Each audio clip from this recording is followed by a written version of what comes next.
தாமரப்பூவுக்கும் தண்ணிக்கும் என்னைக்கும் சண்டையே வந்ததென்ன?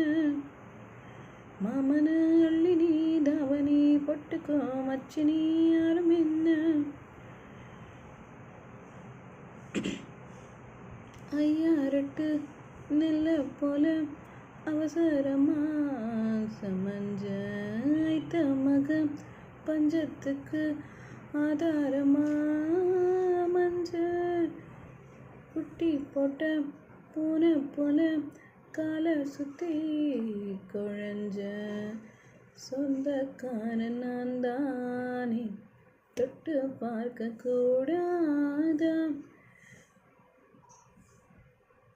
கம்மாக்குள்ள ஒத்த மரம் அங்கே இங்கே போவோமா?